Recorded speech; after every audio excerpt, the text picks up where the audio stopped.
Thank you. I've got Sara Peters, manager of St. Mary's Sleep Center with me, and then Kendra Witthaus, who we've talked to already this morning, the director of the St. Mary's Sleep Center, have joined us.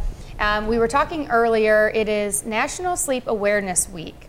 And right now we're going to touch on a few things that might affect your sleep. I know for us, well, you don't drink coffee, do you? I don't, no. Well, when I got this job, I needed to be up and alert. You know, I did finally start drinking coffee for the caffeine, and I was never a caffeine drinker, and it kind of made me even a little shaky.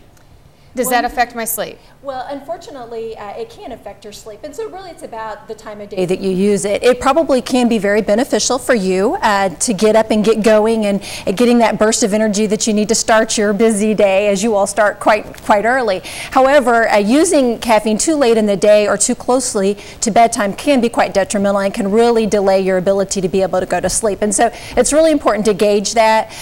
We actually recommend that pretty much if you can stay away from caffeine in the afternoon and evening time, that is better, because then that won't inhibit you to be able to go to sleep so much. What else? What about working out? I know people say sometimes it gets you really tired, but then other people get revved up. Actually, they show in studies that exercise can help really daytime sleepiness, and so just to get up and get moving can help just boost that energy level and help fight your daytime sleepiness. However, there is some studies that show that if you do exercise too closely to bedtime, that could also inhibit your ability to go to sleep quickly. However, really it's kind of an individual thing. If you can manage to get exercise and go right to sleep, that's great, but if you can't, it's best to kind of back that off maybe 3 hours or so before you go to bed. Just kind of an individual thing. Okay. My mom, I'm sorry, no. A lot of times people have a hard time falling asleep, and my mom always says just lay there and you'll be resting. Is that true? Like, am I getting anything from just laying there? Well, actually, if you do have trouble going to sleep, we really recommend you get up and get out of bed. Really, the bedroom area is to associate sleep with it. If you're not sleeping in your bed, then you need to get up and get out. Maybe go to a different room, set it in a different area, and allow yourself maybe to get more tired. And whenever you feel tired, then return back to bed. So really, the bedroom is for sleeping only, pretty much. Tell Vic that she needs to calm down. I messed that one all up. I watch TV and all kinds of stuff. I do too. Yeah, that's kind of taboo. I've been using some more peaceful music and such, though, to try to go to sleep lately. But, if you are tossing and turning a lot, some people may be quick to think that they have a sleeping disorder. How do you know if you do?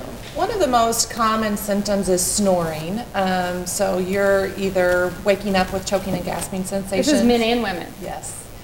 Or you have a bed partner or spouse that tells you that you're snoring, get out of the bed and go to sleep in the other room.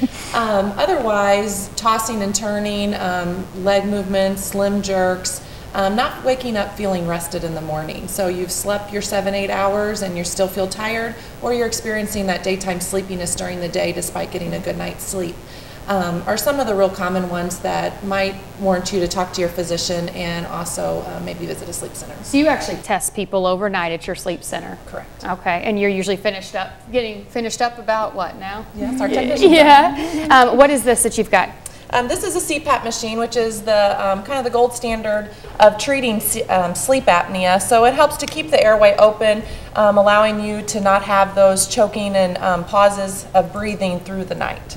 And do a lot of people wear those? Yes. And do you find that, I don't like stuff on my face, so people pull them off in the middle of the night, or they get used to them? And they definitely get used to it, and a lot of times these patients are very sleepy, so once this machine is applied and allows them to get a good night's sleep and open that airway, they are really able to rest, and they feel up refreshed when they wake up in the morning, and they're sold from that moment on.